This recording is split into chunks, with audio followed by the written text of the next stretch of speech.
Now here's my problem with Islam. The miracle of Islam is not a person, it's a book, the Quran. In order to know that the clear revelation of God, the Quran, best, you have to learn Arabic. In other words, God is revealing himself in Arabic most clearly. The miracle of Christianity is not a book, it's not the Bible. It's Jesus Christ, the person who is God in human form. The miracle of Islam being a book is actually a strength, and the miracle of Christianity being a man is actually a weakness, right? So let's tackle the issue here.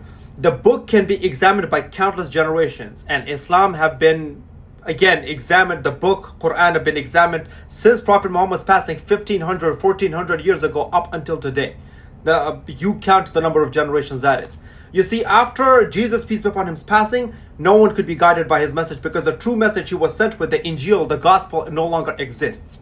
The second issue that you guys have is the Arabic language, right, for the Quran. No one tried to learn Greek to understand the Testaments. No one tried to learn Hebrew to understand Christianity, did they? So that argument is pretty damn weak. It's easier for you to translate at least a majority of what the Quran says. The Quran clearly states there are verses that are the foundation of the book, but also there are verses that are unspecific, and people put their own twist onto it. In those whose heart is deviation, they only follow what is unspecific, but no one knows its true interpretation except Allah, right?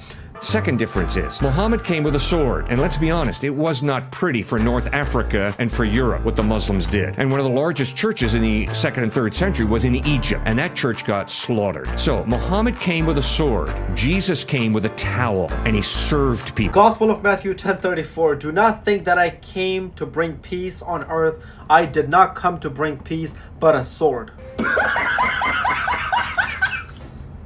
Surah Al-Ma'idah 5:16, by it, the Quran, guide those who seek his pleasure to the way of peace and bring them out of darkness into light by his permission. And I am convinced that the reason that more people are followers of Christ than any other religion is because of his love, his serving, as well as his truth that he outlined very, very clearly. Let's slow down for a second.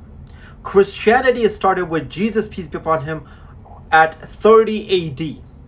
Islam was finalized with Prophet Muhammad, peace be upon him, in 610 AD. So Christianity had roughly 600 more years to spread than Islam did. Stupid. So if two runners start a race and one of them gets a 600-year head start, are we really supposed to be surprised that the one who got a head start is ahead by a little bit? And even with that head start, Islam today is almost the same number of followers. Christianity is 2.3 billion, Islam is 2 billion. So the real question becomes, if both started at the same time, who would actually be bigger? And here's the real kicker. If popularity proved truth, then for the majority of human history, people used to believe Earth is flat. So if popularity determines truth, then...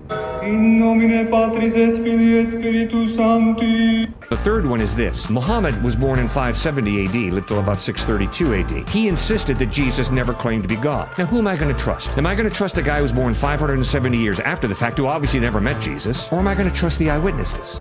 Mark, Matthew, Luke, and John came decades after Jesus, peace be upon him. So you don't have any eyewitnesses. Everything that they're telling you is what they heard from people. And Quran says in this verse that there are people who twist the words that was initially taught to them. The New Testament came in Greek, but Jesus spoke Aramaic. So the books that you're referring to Jesus didn't even come in the language, nor is it the book that Jesus preached or the language he spoke. Revelation Prophet Muhammad, peace be upon him, came with 1400 years ago is still preserved in its original language by millions of people who have memorized the book since the time he was actually alive. So the real question is not who came later. The real question is, who do we trust? Anonymous writers who came decades after Jesus, peace be upon him, was passing, or a revelation that was recorded and preserved publicly from the moment it appeared?